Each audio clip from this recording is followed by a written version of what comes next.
Olá, eu sou Heloísa Ribeiro e nesse vídeo eu vou falar sobre a influência de problemas ortopédicos no sistema respiratório. Então, qual que é a ligação de problemas ortopédicos com a respiração?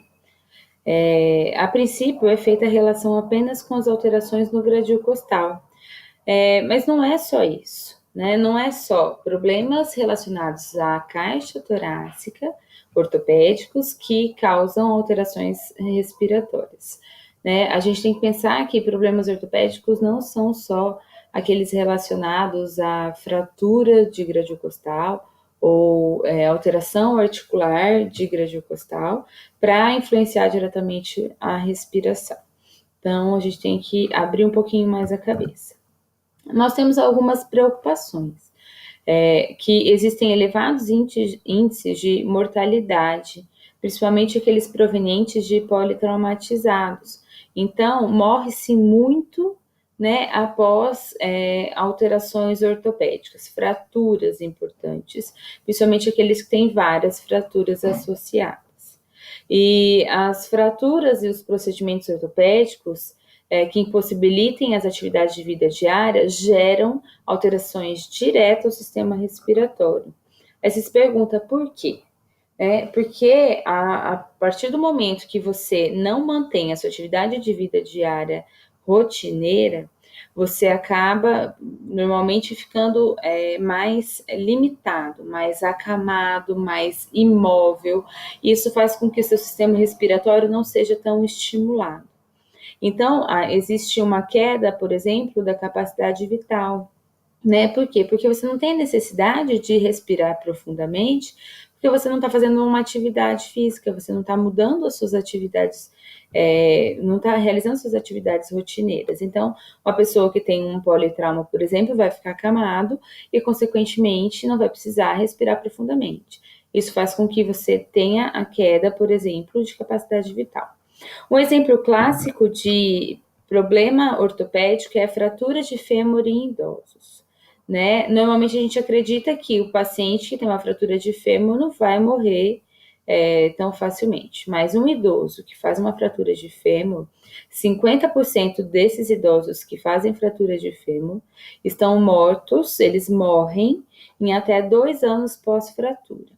Mas não é simplesmente pela fratura, é pelas complicações provenientes da fratura. Então, o idoso vai ter que ficar acamado, esse paciente que não vai poder levantar, andar, ele vai hipoventilar, e essa hipoventilação vai fazer uma queda de gás, oxigênio, né, e consequentemente um acúmulo de secreções. Vamos ver isso mais no próximo slide. Então, problema ortopédico. Quando ele é diretamente relacionado à caixa torácica, né? Então, você tem uma caixa torácica diretamente atingida, a gente tem uma alteração direta da mobilidade torácica, também tem a limitação da dor e a queda de capacidade vital. Então, o quanto você consegue puxar a fundo o ar, isso não está sendo muito desenvolvido. Então, a gente tem uma alteração de gases sanguíneos, hipoventilação, acúmulo de secreção e, consequentemente, esse acúmulo de secreção faz com que exista uma proliferação, por exemplo, bacteriana ou uma infecção respiratória qualquer. Então, o paciente que está acamado por um problema, por exemplo, acamado não, está restrito, uma mobilidade torácica restrita, né, por um trauma torácico, por exemplo, você tem uma grande chance de evoluir para grandes complicações, porque você vai diminuir o oxigênio, você vai aumentar a quantidade de secreção e fazer uma infecção respiratória. Quando o problema ortopédico é de outras estruturas corporais, né, a gente tem um risco, por exemplo, de embolia pulmonar, hipomobilidade, hipoventilação, e aí acarreta nas mesmas consequências. Alterações de gases sanguíneos, então o paciente fica hipoxêmico e pode também ficar hipercápnico, por uma hipoventilação, acumular secreção e fazer uma infecção respiratória.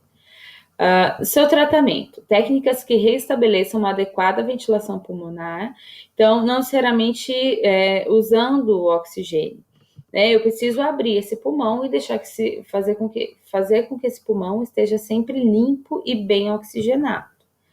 A ventilação mecânica, né? Qual que é a escolha quando é necessário? Vai depender do grau do paciente, qual a alteração proveniente desse paciente. Então, Um paciente que evolui com uma telectasia, que evolui com uma hipoventilação, uma hipercapnia, às vezes é só uma alteraçãozinha tranquila, né, grossamente falando, nós conseguimos resolver com ventilação mecânica não invasiva. Porém, em muitos casos, a gente não tem essa mobilidade total, e aí o paciente entra em insuficiência respiratória, né, e é necessário fazer a intubação desse paciente, transformar numa ventilação invasiva, né.